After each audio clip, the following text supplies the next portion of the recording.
Masayang araw po mga ka-PL. Nako, maganda-gandang labanan ng impeachment po ang mangyayari sa pagbabalik po ng sesyon sa Kamara mga kababayan.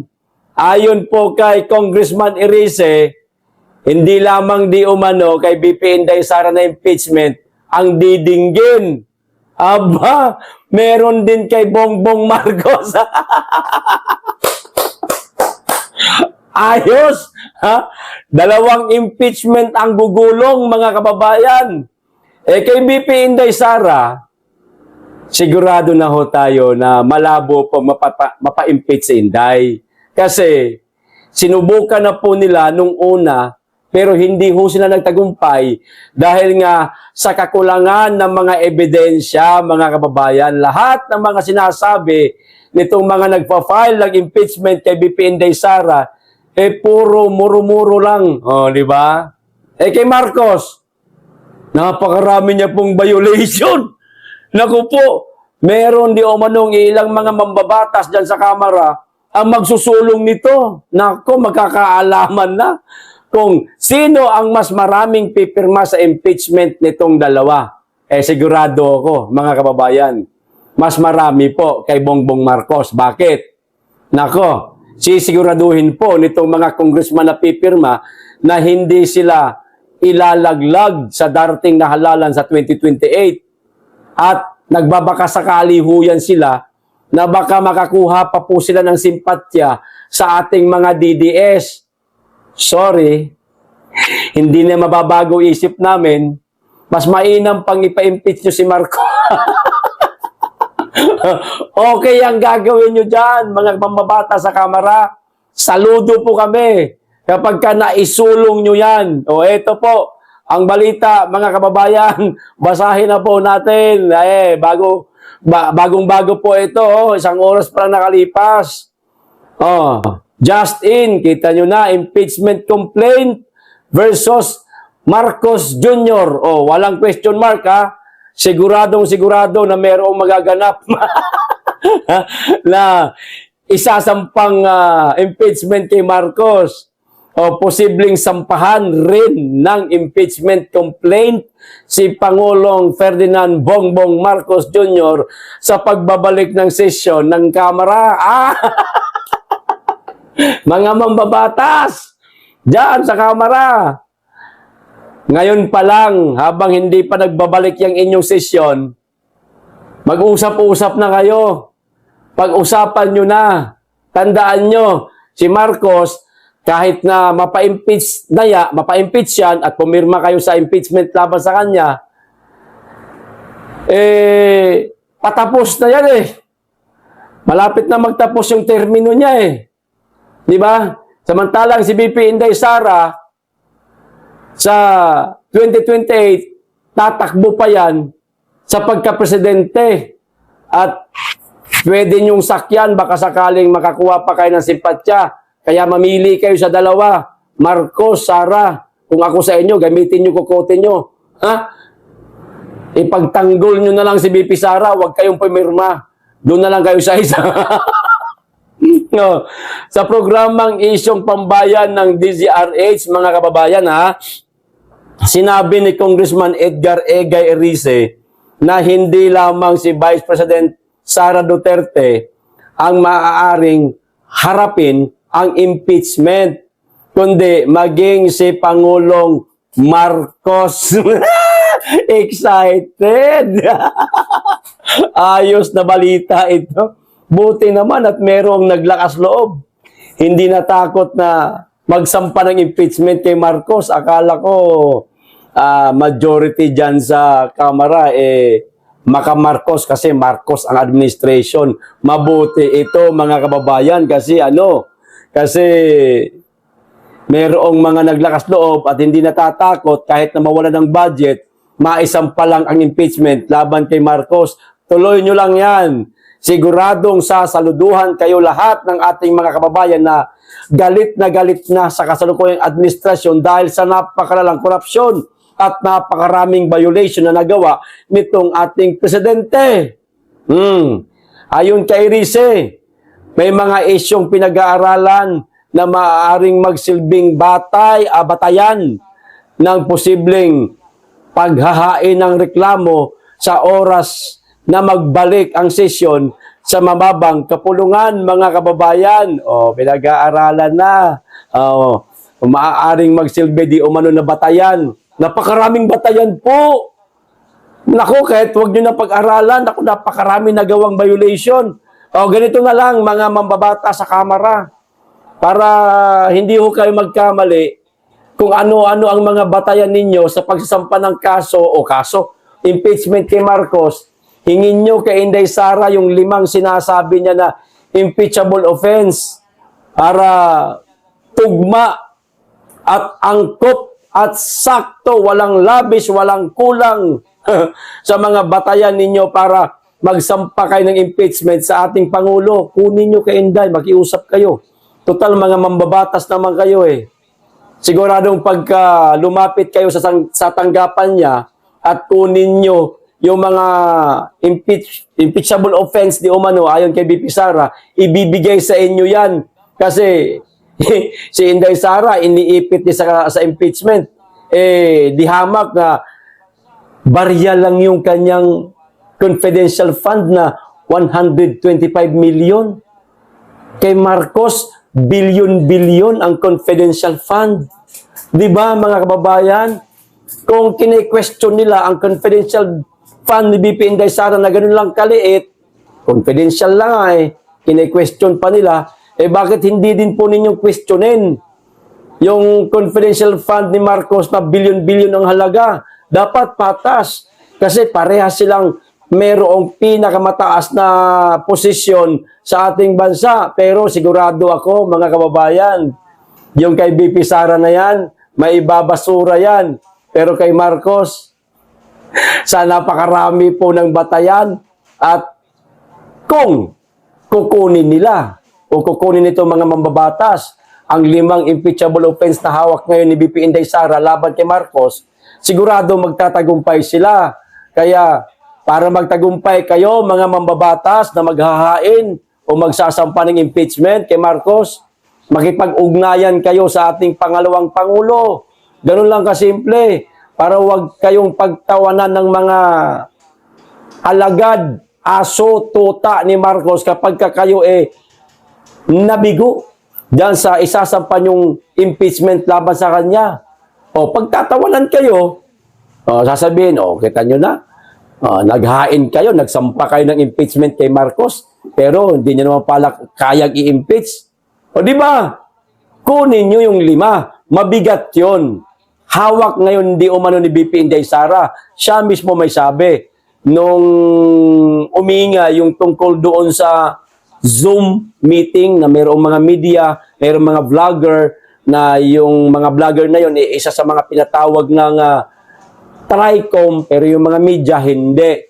Sinabi ni BP Inday Sara doon, di ba, mga kababayan, na mayroon siyang hawak na listahan na impeachable offense ni Marcos. O makipag-ugnayan kayo sa pangalawang Pangulo. O kung mayroong nakikipag-ugnayan sa Pangulo na mga naghahain din ng impeachment laban sa pangalawang Pangulo, bakit hindi nyo po gawin? Kayong mga mambabatas na magsasampa ng impeachment kay Marcos, dumulog din kayo, humingi kayo ng tulong kay BP Inday Sara. Siguradong magwawagi, magtatagumpay ho kayo, mga madam at sir. Dapat lang. Kasi matagal lang hinihiling ng ating mga kababayan yan at katanungan na rin pala, teka, bakit si Inday lang? Bakit hindi si Marcos ipa-impeach? Di hamak, di umanong mas maraming nagawang paglabag Congratulations, Marcos! sa wakas, mayroon ka magpinatanggal na isang mangbabatas na maaaring maghain ng impeachment laban sa'yo, walang iba kundi itong Duterte Youth Party List, meron namang pumalit.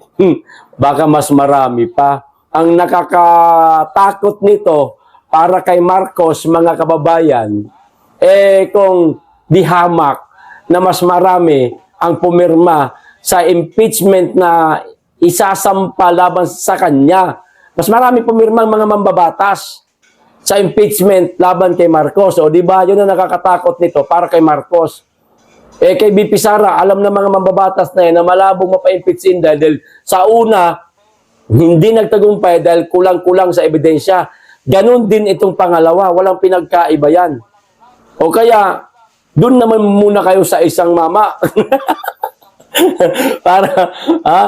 para maalaman natin kung magtatagumpay ba kayo o hindi. Pero maniwala kayo sa talino at galing ng ating pangalawang Pangulo dahil sinabi niya na meron siyang hawak na 5. Nako, baka magtagumpay po kayo mga madam at sir. Okay? Pag nagawa nyo yan, sasaluduhan kayo ng ating mga kababayan at higit sa lahat, baka makakuha kayo ng simpatya mula sa mga DDS. Around the world yan. Ha? Hindi basta-basta, around the world yan. Hindi biro ang bilang niya, napakarami niyan. At parami pa ng parami ang mga DDS dahil sa ginagawa nilang panggigipit sa dating Pangulong Duterte. Di ba? Ito pa isa, mga kababayan, sa pangbalita, kung napapanood po ninyo, itong tungkol po sa tawag ito, pasilip ko na sandali itong tungkol po sa yung tawag diyan na maghahatak ng Nazareno. Itong tungkol po sa translation ba tawag diyan? Hindi ako masyadong maalam no? Kasi hindi naman po tayo Katoliko. Pero ito, mga kababayan, kahit yung mga deboto, mga deboto na sumama o nakihila dun sa pisi ng translasyon na yan, sumisigaw po sila ng mga kurakot, kulong na yan, mga kurakot, sa harapan po, mga kababayan, ng mga pulis na tawagin natin anti-riot police, pero wala nga lang silang dalang batuta at saka kalasag. Pilit lang po nilang pinipigilan ito mga deboto na makapasok sa Mindiola, mga kababayan. At nakapasok na nga sa yung tulay, malapit sa Mindiola. Nakapasok na nga, pero pilit po silang pinipigilan ng mga pulis. Bakit?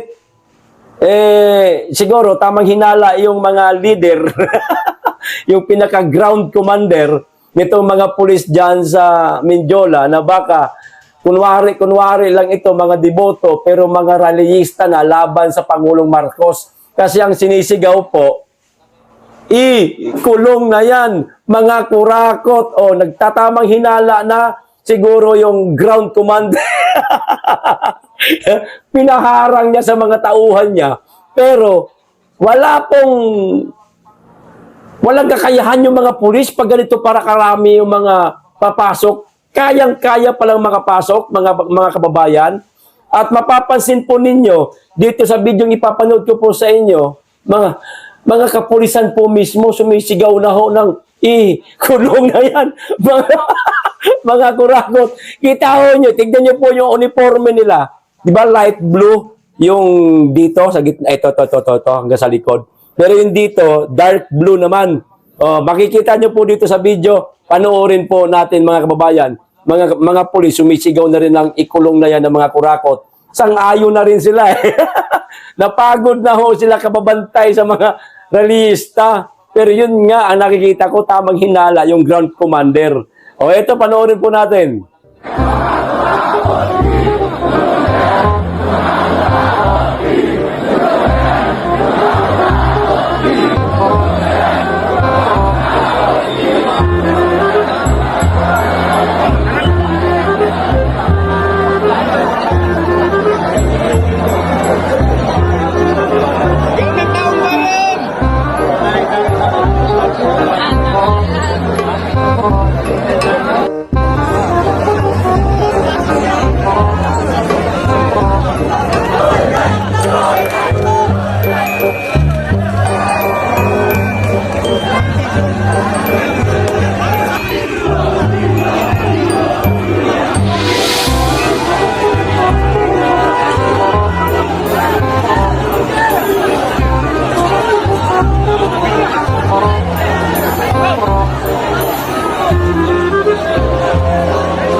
Sensya po.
Oh, kita nyo na.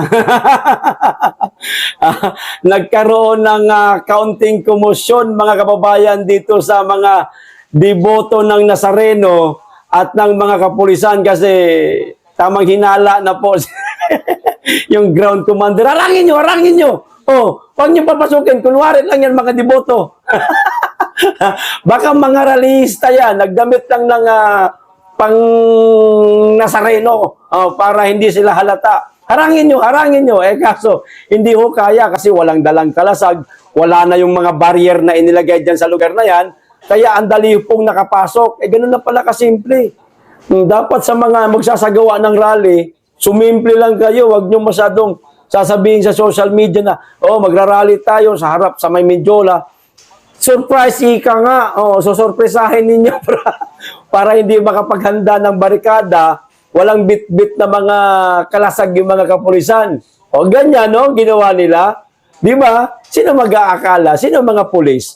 Sinong ground commander ang mag-iisip na papasok itong mga ito doon sa lugar? Bagamat doon talaga ito dumadaan. Itong translasyon nga na ito ng Nazareno. Sino mag-aakala? Wala. Kaya, pinilit pumasok ng mga deboto para iparinig din po yung kanilang panawagan na ikulong ang mga kurakot. Lahat na po pare-parehas na ang sinisigaw. Ikulong ang mga kurakot. Pero hanggang sa ngayon, wala pa ring mga kurakot na nakukulong. Yung ipinangako ni Marcos sa ating lahat, mga kababayan, na sinabi niya, bago daw mag-Disyembre, marami daw makukulong. Inasaan na? Anong petsa na ngayon, Mr. President? January na ho, Mr. President. Si Diskaya pa lang ang naipapakulong ninyo. Si Saldi ko nga, hindi nyo mahanap-hanap. Yung pinsan mo, hindi mo kayang pakasuhan, hindi mo kayang ikulong. Yung iba pang mga mambabatas, na mayroong mga insertion na naging ghost din ang kanilang project. Wala pa po kayong pinangalanan. Hindi pa po ninyo sinasampahan ng kaso. Nasaan yung pinangako nyo? Kaya, pati ang mga deboto, hindi na nakatiis. Ikulong na yan, mga kurakot din ang sigaw. Di ba, mga kababayan, kung ganito lang siguro karami, halimbawa lang ay pagpalagay natin itong dami na ito, kung di ako nagkakamali, 9 million daw umabot ito yung bilang nila Kung ganito karami, sasama sa mga rally, naku po, sigurado, tagumpay, mga kababayan. Sana itong mga to magising.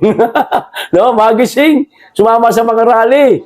Makisigaw na rin na ikulong ang mga kurakot para dagdag pwersa at talagang matawagan ng pansin ang kasalukuyang presidente na ikulong ang mga kurakot. Kasi kapag hindi niya maipakulong ang mga kurakot, masisipa yung presidente natin na yan. Magkakatotoo yung impeachment na yan na sinasabi ni Congressman Erice, mga kababayan. Maganda ang tabayanan yan. Di po ba?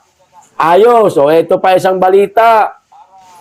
Nahiya si Bongbong Marcos, mga kababayan. Natatakot na baka ma-OP siya. Hindi na naman siya pansinin. Ha? Baka, hindi na tayo pupunta. Baka ma-OP lang tayo. Nakakahiya. Ma-backstage lang tayo. O eto, isa pang balita.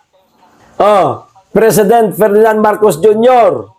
will not attend the World Economic Forum in Switzerland this January as he has several commitments to attend to Malacanang, said on Friday.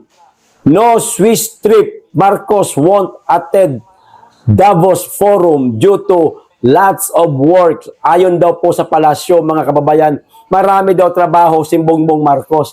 Nasaan yung trabaho? Meron bang ginagawang trabaho ito, mama? Alin, yung mag-inaugurate ng tulay na hindi naman sinimulan sa kanyang administrasyon? Yung doon sa ano nga yun? Sa may Cagayan. Ano nga yun? Basta yun na yun. Makalimutin tayo eh. Doon sa may bandang Cagayan na inaugurate niya nung nakarang linggo. Di ba? Eh, hindi naman sa kanya yun. Sa build pa yun. Baka ang kinina naman niya. Doon ba siya busy? Saan busy si Mr. President? Saan marami siyang trabaho? Trabaho para magsinghot. Kalokohan nyo. Sabihin nyo na hindi siya pupunta. Kasi alam niyang mababackstage na naman siya. Mapapahiya na naman siya. Hindi na naman siya papansinin ng mga mas malalaking leader. Dihamak sa kanya kasi nga alam ang baho nitong ating presidente na mga iba't ibang leader sa ating mundo na ganito kalala ang Pilipinas nang si Marcos na ang naging presidente. Kinahihiya siya ng ibang mga leader Hindi siya kinakausap masyado Kung meron man, simpleng kwentuhan lang. Pero, nako, yung siguro naiisip niya na bastos lang siya, mga kababayan, nung unang attend niya dito sa WEF na ito o World Economic Forum. Baka nabastos siya. Kaya ngayon, hindi na siya dadalo. Mananahimik na lang daw siya sa Malacanang kasi marami daw siya trabaho Sabi ng Malacanang, puta na trabaho yan. Nasaan yung trabaho niya? Anong ginagawa niyan? Sure kayo na maraming trabaho yung mama na yan? Wala kami nakikita. May isang postingan ng tulay, wala. As maraming trabaho. Sino may sabi nito? Si Auntie Claring, isa ding may sayad dyan May sapak din dyan Papaniwala kayo dyan kay Auntie Chucky na yan. Auntie Chucky. Lakas ng loob mong tawaging Chucky si Inday Sara. Mas kahawig mo si Chucky, tangi. Manalamin ka, Auntie Claire. Bago mo pintasan si Inday Sara, mistisa yan. Baka hindi mo pa nakikita sa personal. Baka magbuka kang kulangot pag nagtabi kayo ni Inday. Sa kutis, sa height, sa itsura, mistisa, ikaw. Buwang asong baliw. Aso yan Aso ni Marcos. Kung ano-ano sinasabi, di parang nababaliw na. Di ba ga? Ay nako. Ito pa isa, mga kababayan. Nung mga nakaraang taon, ilang buwan din yon, nakita natin itong si Montolpo na panay ang banat sa mga Duterte. Lalo na kay BP Inday Sara. At ipinagtatanggol niya si F.L. Lisa, ipinagtatanggol niya si Bongbong Marcos, ipinagtatanggol niya ang administrasyon ni Marcos. Ngayon, alam niyo kung ano nangyari? Aba, bumaliktad na. Umanghang na yung dila. Hindi ko malaman kung umanghang na yung dila o baka natauhan na o baka noon kaya nag-iingay siya naghahangad din siya ng maleta. Walang dumadating. Lumaban na lang siya. Baka lang naman. Di po ba? Eto, panoorin po natin yung mga banat ni Montolpo, mga kababayan. Montolpo ba? Tama ba yung binugbog ni Raymart? Eto. Panoorin natin yung banat niya kay Marcos. Talagang binanatan niya. Tinawag niya pang tamad Eto, panoorin natin. Si BBM, maganda yung kanyang layunin. Akala ko nga magiging maganda ang takbo dahil gusto niyang isalba yung pangalan nila. Pero tamad naman. At ang nagpapatakbo ng gobyerno parang si FL, Liza. Yun nga ang bali-balita ho. At nakakalungkot pag gano'n, no? Naiisip ka ng tao na maging tamad. Sana hindi naman totoo. Mukha naman nagtatrabaho. Mukhang nakikita naman natin gumagalaw siya. Sa tingin nyo ho, Hindi to. Kitang-kita yung pagiging tamad niya eh. Alam mo, mayroong isang sinabi sa akin si Amy, Senator Amy noon. May bagyo, malakas ang bagyo dito sa Maynila. Andoon siya sa Ilocos kumakain. Wala man lang without any care in the world. Parang walang nangyayari dito sa Maynila. At pinunapangaraw siya nung pamangkin niya, yung anak ni Amy. Sabi, bakit kaya ganon si Uncle?